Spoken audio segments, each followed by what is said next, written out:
Here we go. This is more with quadratics, right? Remember we were graphing quadratics today, so I'm going to go back over graphing quadratics, then I'm going to move on, and we're not going to graph them. We're just going to talk about pieces of this function, this parabola. What I want to do is do what they ask, right? So we're going to find the y-intercept. We're going to find the equation. We're going to create the equation for the axis of symmetry. And by doing that, we're going to find the x-coordinate of the vertex. All right, so I'll put letter A in here. We're not even going to do any graphing. We're going to use the information later to graph. So this is letter A. The y-intercept is super simple, right? We discussed this. It's the +3 at the end. So y-intercept is +3 or 3. We could graph it right now. There's the y-intercept right there. All right, I have that in blue because it's part of A. Then we're going to create the equation for the axis of symmetry, and that is, remember, that is x equals -b divided by 2a. Okay, well, b is -4. That's this right here in front of the x term, and a is 2. So I'm going to put that in here. Negative of -4 divided by 2 times a, which is 2. And this is going to give us our x-coordinate of our vertex. -4 is just 4, divided by 2 times 2, which is 4. So my x-coordinate is 1, right? There's my x-coordinate. So if I want to write vertex,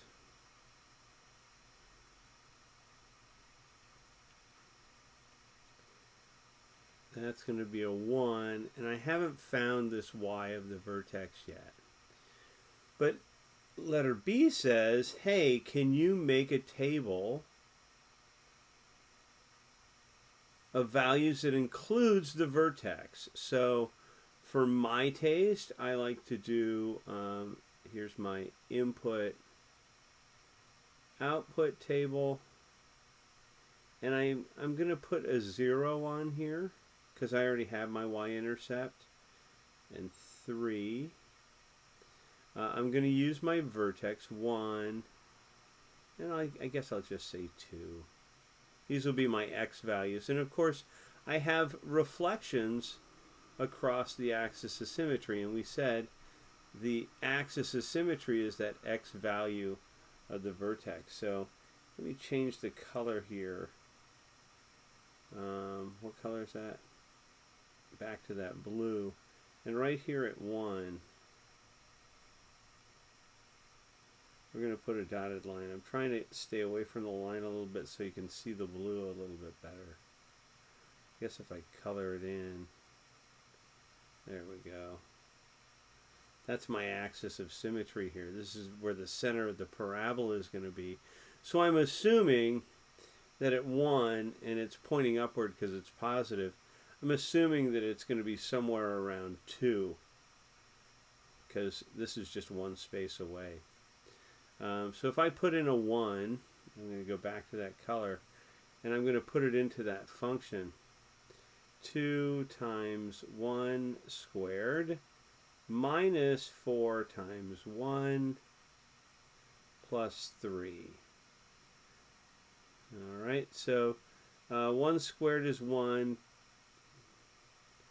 times 2 is 2, minus 4. Oh, I was wrong. 4 times 1 is 4, and then plus 3. And there we go. So when we put in a 1, we got out a 1, right? Because 2 plus 3 is 5, minus 4 is 1. So there we go. So our vertex is 1, 1. We are never going to see that color. So I'm going to go ahead and put my vertex in at 1, 1. I'll label it vertex.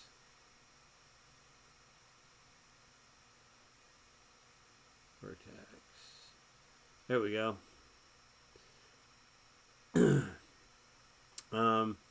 I can go ahead and reflect this guy across the y-axis, and I forgot this has a coefficient in front of it, so it's going to be a steeper or a more narrow parabola.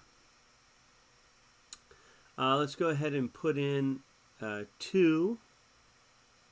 So this sort of fits with this guy.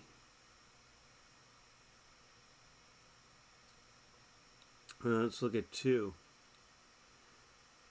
2 times 2 squared minus 4 times 2 plus 3. Well, 2 squared is 4 times 2 is 8. It's really 2 cubed, right? Minus 8 and then plus 3, right? Because minus 4 times 2, which is 8. And if we add all these things up, 11 minus 8 is 3. And you can do it in any order, right? 8 minus 8 is 0, plus 3 is 3. So here's my last set of coordinates. Go over 2 and up 3. Uh-oh. I think I made a mistake. Where's my mistake?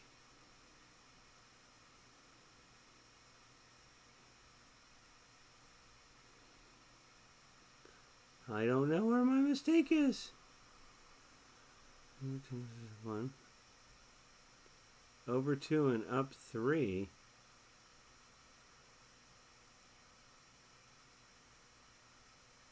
Oh, that's right here. That's my reflection. I'm like, why isn't that working? I've already done it. So let's try 4. I apologize. Oh, instead of 4, let's try 3. I'm so sorry I made a mistake, guys. Here you go. Let's try 3. Let's put a 3 in. Well, that's goofy. All right. So that's all set. We'll put in a 3. 2 times 3 squared minus 4 times 3 plus 3. All right. 3 squared is 9 times 2 is 18. Minus 4 times 3 is 12 plus 3. So 18 minus 12 is 6 plus 3 equals 9. There we go. Now we're really seeing it. 2, 3, 4, 5, 6, 7, 8, and 9 is up here. I got to use a better color than that. Let's use green. Right, this will be green and green. Right. And then if we do it over here, we can just reflect it. Same old, same old. And now we have a parabola that we can graph, and just pardon my drawings because it's going to be really difficult to draw a good parabola with this thing. But that's about it. All right. So we made the table of values that includes the vertex. We used all that information to graph this function.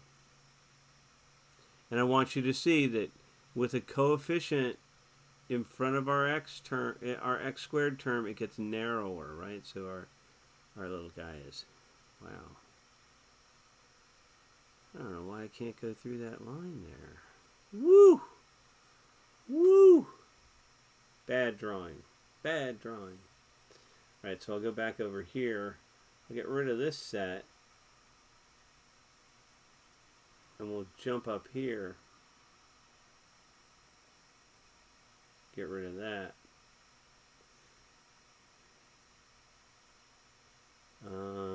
Let me move this bad boy down. Oh. Duh. Sorry. I forgot. I need this layer and I need to get rid of this layer. There we go. So we talked briefly just before we moved on our way about maximums and minimums.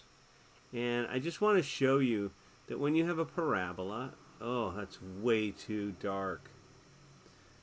Let's undo that and let's use a light color. You won't be able to see it. Let's use a bright color. So if you have a parabola that's pointing upward, that's our positive parabola, right? Happy, happy. And then we have one that's negative, right?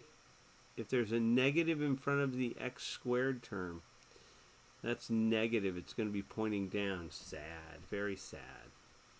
All right? And when it's all pointing upward, your vertex is on the bottom. So you have a minimum value. Minimum. So that's the first thing you can tell. Since this is has a positive coefficient in front of the x squared term, or it's going to be pointing upward and it's going to have a minimum. So this right here, we say it's going to have a minimum. Means it's going to have a bottom to it. All right, and before I talk about domain and range, I want to go ahead and find out what that minimum is. Well, the minimum is the y coordinate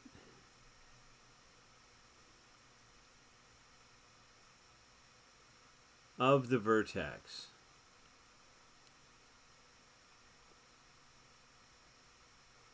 All right, so we're going to have to do some work. Here we go. How do we find the x-coordinate of the vertex, right?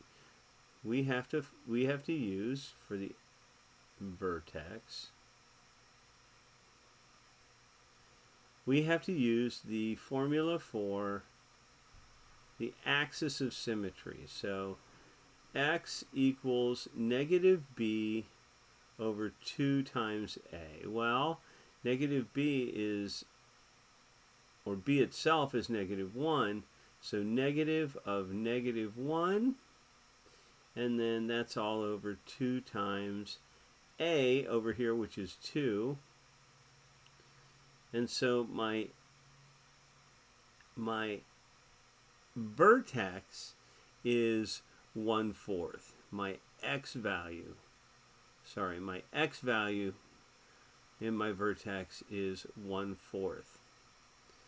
Right, 1/4.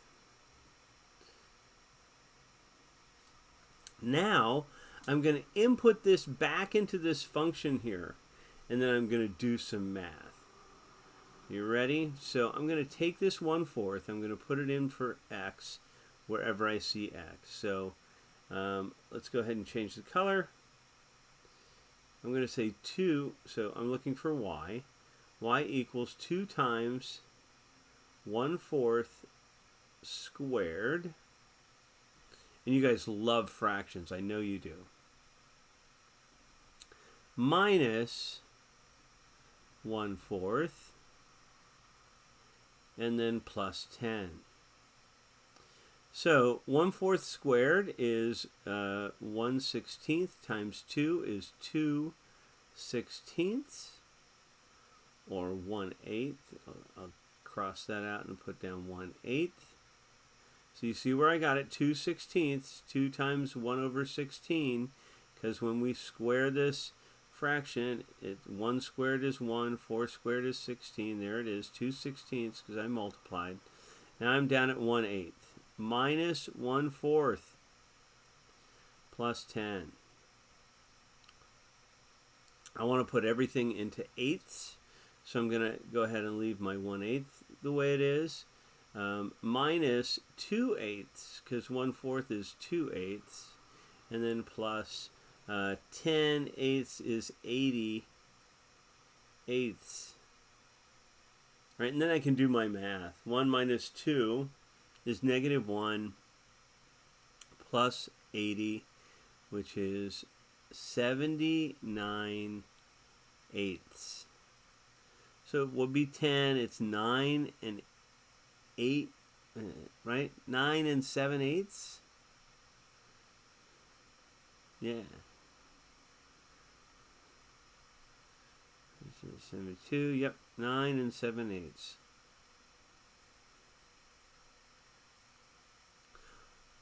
All right, so there's my y, which is my minimum. Look at how weird that is. My minimum is way up there. So this starts way up high. Right, this bottoms out way up high. The domain of a function is all the possible x values. And when you have a quadratic, your domain, and we'll talk about this in class, is negative infinity to positive infinity. And that's all your possible x values. I know you're... Oh, look at what I did. Yeah. Woohoo! I know you're saying to yourself, this is way up high, and I don't even get to see how far out it goes on the x-axis, and it's a narrow parabola. But please, please, please, just understand that you could put any possible x value in here and get something out. Here's my problem. If I have a minimum, which is 9 and 7/8, my range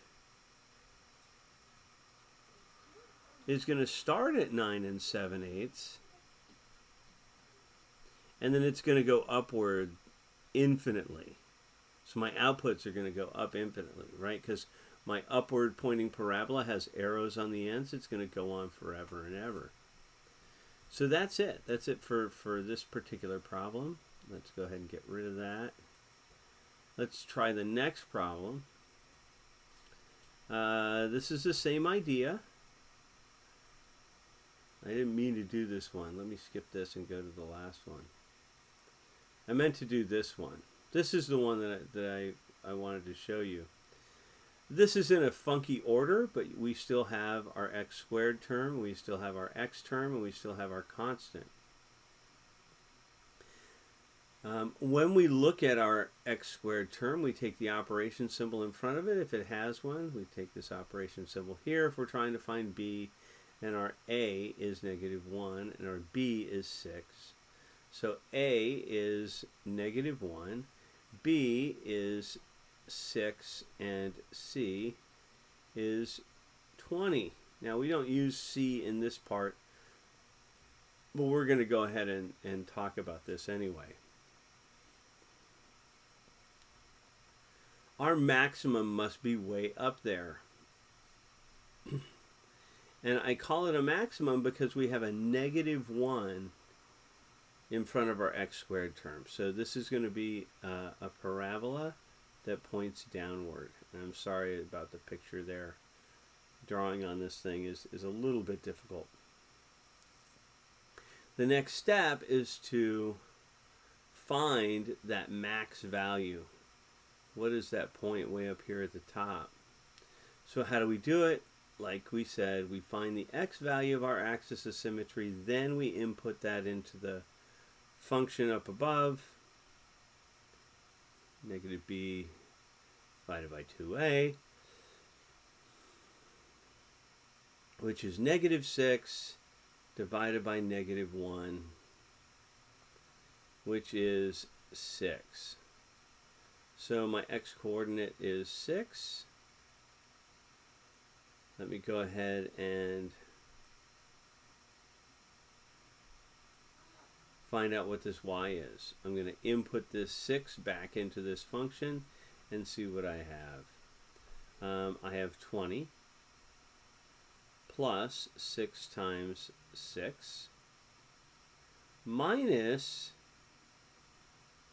6 squared. So believe it or not, this is 6 squared and this is 6 squared, and one is plus and one is minus. They end up canceling out, but I'll write it all out for you just in case that was a little bit confusing for you. 6 times 6 is 36. Minus 6 squared, which is 6 times 6, is also 36. My y value is 20. And that's it. That's my maximum value, way up here at 20. So this is, I guess, as good as it gets.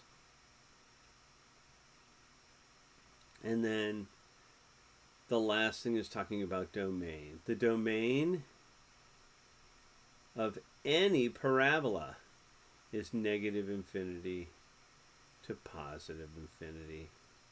That's any parabola, any parabola. And so the range, this has a range that goes infinitely downward, right? And what I want to do is show that it comes up from negative infinity and goes all the way up to that highest point, which is 20. Okay? And there it is. That's what we have. I'm going to go ahead and stop here, and we'll talk more about it tomorrow.